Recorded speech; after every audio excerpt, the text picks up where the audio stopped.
En la Edad Media, la sociedad estaba organizada de acuerdo con la creencia en un orden natural. En términos de esta creencia, la sociedad estaba estructurada jerárquicamente en torno a Dios, que era visto como el alfa y omega de todo. La parte superior de esta jerarquía estaba ocupada por los representantes de Dios, es decir, aquellas personas que creían haber sido elegidas por Dios para ejecutar su voluntad en la tierra.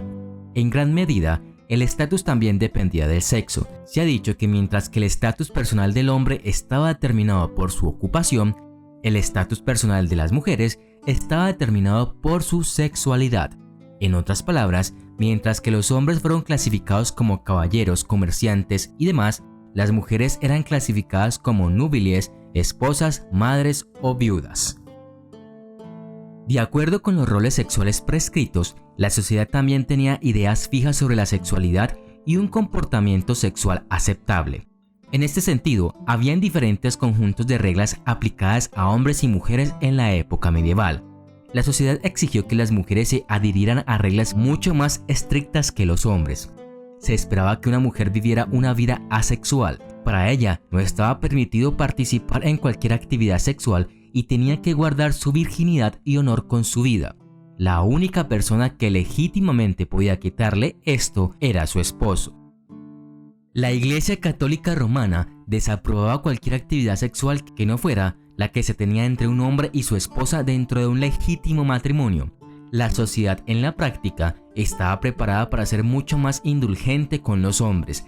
De hecho, se consideraba natural para los hombres, en particular hombres jóvenes solteros, tener necesidades sexuales. En lugar de ser estigmatizados por ello, como resultado de estas necesidades, eran vistos con aprobación, con comprensión y tal vez simpatía. Al reconocer estas necesidades, las autoridades también vieron cómo se podía ganar dinero brindándoles los servicios necesarios y así surgieron burdeles públicos administrados por funcionarios de la ciudad. Siempre que pagaran una suma semanal a las autoridades, a estas mujeres se les permitía ejercer su oficio sin interferencia ni acoso.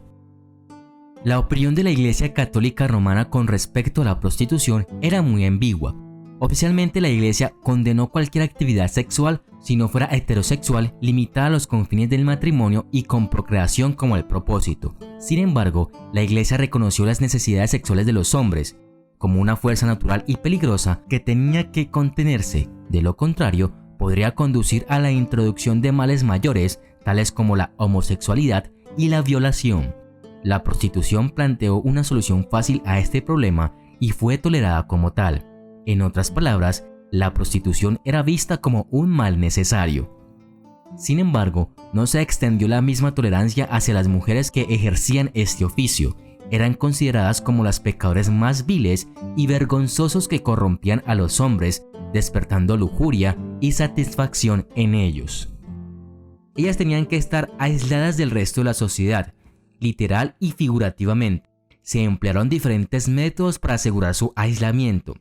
A ellas se les prohibió residir dentro de la comunidad y se vieron obligadas fuera de las murallas de la ciudad o dentro de una zona específica destinada a la prostitución por el ayuntamiento. A veces también se les prohibía salir del burdel a ciertas horas del día y no podían salir del burdel sin permiso previo o ir de vacaciones.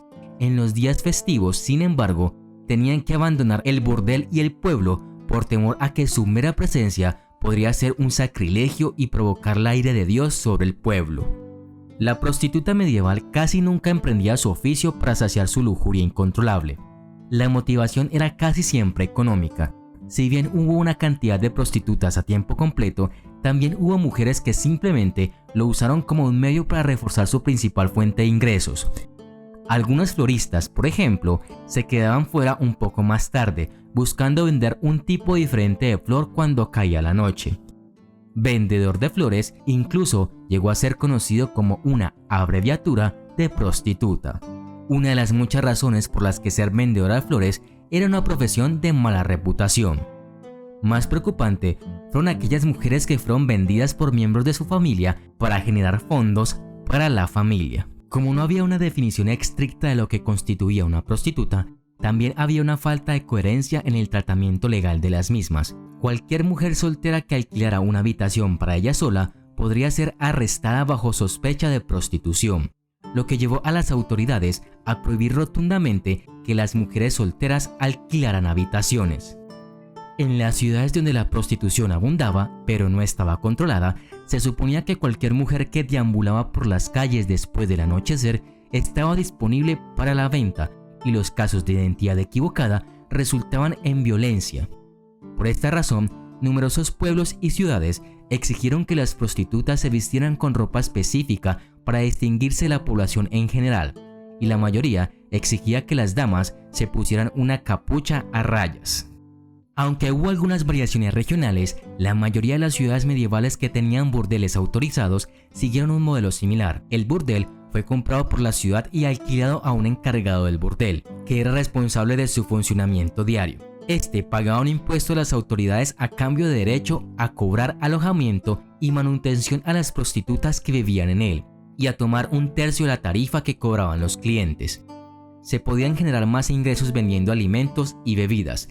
Después de pagar el alojamiento y la comida, las damas de compañía podían quedarse con lo que quedaba de sus ganancias, así como con las propinas que les pudiera dar un cliente. El dueño del burdel cambiaba en promedio cada 2 años, pero esto podía ser un periodo más largo o más corto. Los encargados fueron juramentados por el alcalde, y en ciudades como Viena, los encargados eran solo mujeres. Las mujeres que se encontraban en burdeles podían esperar ir ahorrando lo suficiente para una dote que les permitiera casarse y recurrir al honor. Al hacerlo, podrían seguir el ejemplo de uno de los símbolos de redención más poderosos del cristianismo, María Magdalena, a menudo retratada como una prostituta en los sermones de finales de la Edad Media. En el siglo XV había 4 niveles de prostitución en la Francia medieval: casas públicas controladas por el Estado, baños, burdeles privados y prostitutas independientes. También el rango de edad de las mujeres revelaba las etapas por las que habían pasado. A la edad de 17 años, las prostitutas trabajaban en las calles. Después de los 20, se hicieron camareras en los baños, vendiéndose a los lugareños. A los 28, se convirtieron en huéspedes de burdeles. Después de esa edad, cuando la belleza de la juventud se había perdido, algunas prostitutas se convirtieron en propietarias de burdeles y unas pocas se casaron. La mayoría se retiró a conventos instalados para acoger a mujeres pecadoras y arrepentidas. Es allí donde se arraigó la noción cristiana de la prostituta reformada, alimentada por los cultos de Santa María de Egipto y María Magdalena.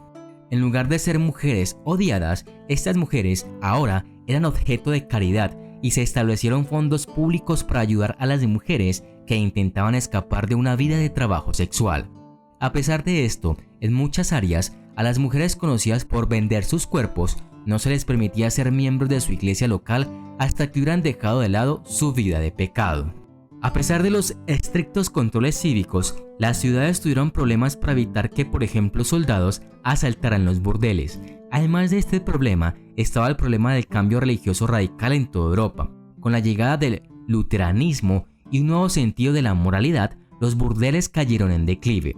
Martín Lutero predicó ferozmente contra la prostitución y ordenó el cierre de estos establecimientos. No creía que los burdeles fueran un mal necesario o una válvula de seguridad para proteger a las mujeres inocentes de la lujuria de los hombres, negando así por completo las advertencias anteriores de San Agustín.